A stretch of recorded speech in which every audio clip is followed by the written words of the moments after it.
Excuse me. You mind getting the fuck out of my way, son? Yeah, he uses bad language. Yeah, he does. Yeah.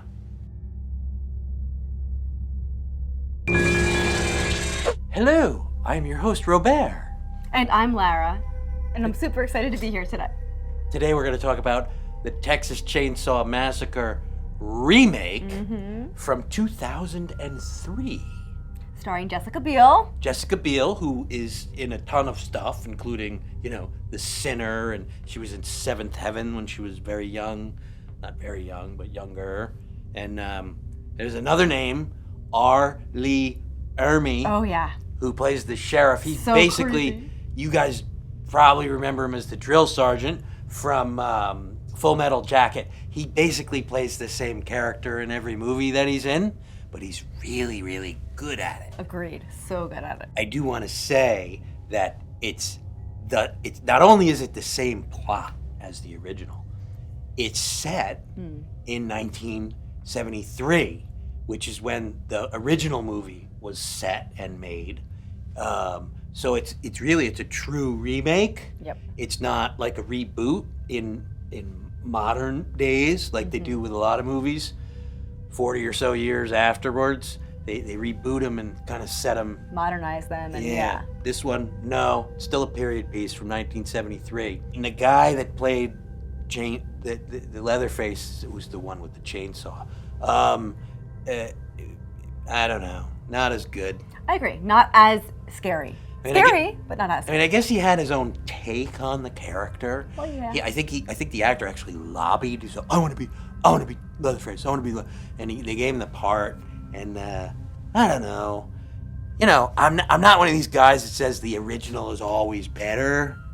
But it most often is. In this case, both Leatherface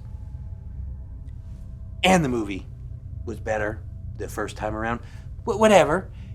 As I said, pretty much the same plot. Although there's so the plot of both movies is these kids, their van, breaks down or whatever. They pick up a hitchhiker. The hitchhiker was dramatically different in this movie.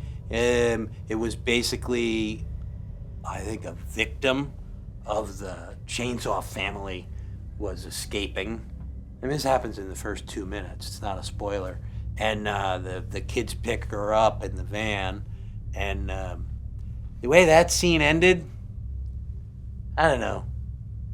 I thought it was pretty stupid. Yeah. But anyway, then they get in trouble with the family. But the family in the first movie was like 4 people. The family in this one, it's like a They're whole compound. huge. There's like 10 of them, and they're weird. Talk about a dysfunctional family. Yeah. Yeah. Crazy. This movie had a lot of, I would say, false or misdirected endings, if you know what I mean. Like, they go, oh, okay, it's over. Oh my God, it's not over yet. It's over now, right? Oh my God, it's not over. There's still something bad happening. And they did that well. I thought it was pretty good. Yeah. What else? Let's go back to the family. How bizarre the family was. I mean, they were so scary and so frightening. And we talked about in the original, the dinner scene was like really horrifying. And I just agree now that it went even further. There were so many of them.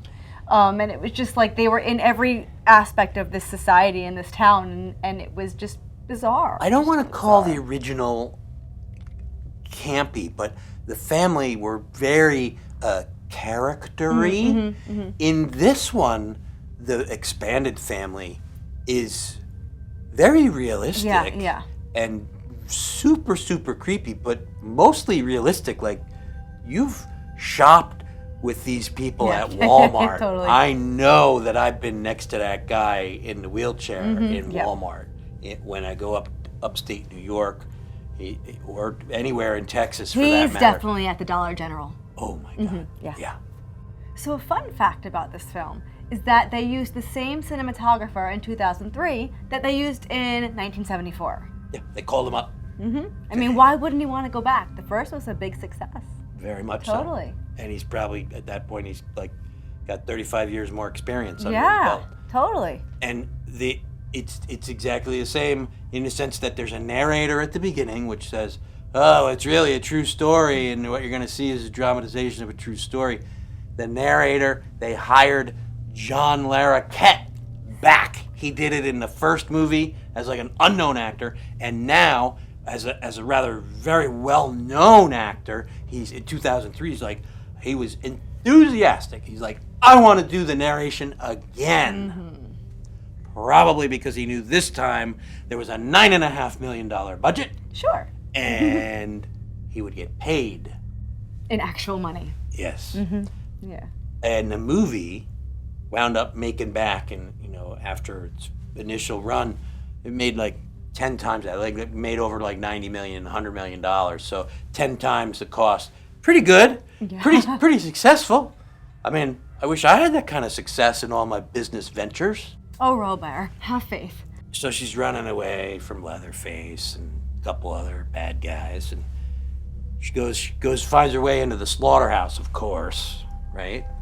And so she's hiding in the meat, she's hiding behind the meat, and Leatherface is in there somewhere. He turns on the sprinklers, the fire sprinklers. Why? Because she was in a white tank top. Exactly. Pretty much why. Gratuitous, Yes. wet t-shirt shot. The sprinklers go on for like 30 seconds. She gets all wet, and then the sprinklers go off. Like, did he think that was going to flush her out? Yeah, Like, no. oh, there's a guy, he's going to cut me in half with a chainsaw, and, I don't want to get wet, so I'll just walk out and take my chances. Yeah. It's just, at 32 minutes in the movie, they remake my favorite scene from the original movie, which is basically the first victim. He's in the house, he shouldn't be in the house. And Leatherface comes and whacks him on the head with a sledgehammer, and then drags him into the room and slams the door shut. It's just, in the original movie, it's a very, very powerful scene, because the minute this cold steel door slams shut, it's dead silent. In this movie, I don't know. You didn't buy it? Wasn't as frightening. Wasn't as frightening. Wasn't as end of the line. Yeah. Yeah. Oh my God. This is actually a real chainsaw that they used in the movie. It's not. It's just a hedge clipper. It's just a hedge clipper. Why did I pick a hedge clipper? Because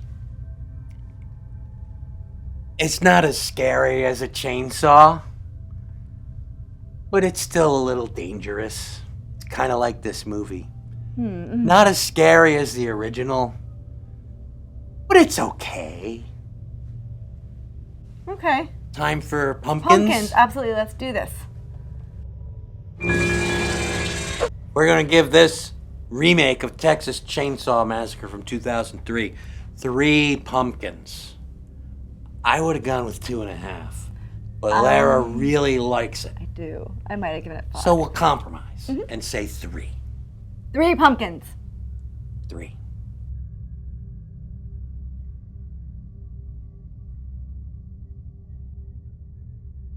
Thanks for watching October Moviefest Countdown. Yeah, if you like this kind of stuff, you should go to Amazon and look for Robert's Horror Matinee, which is a feature length that I did, and it's super funny.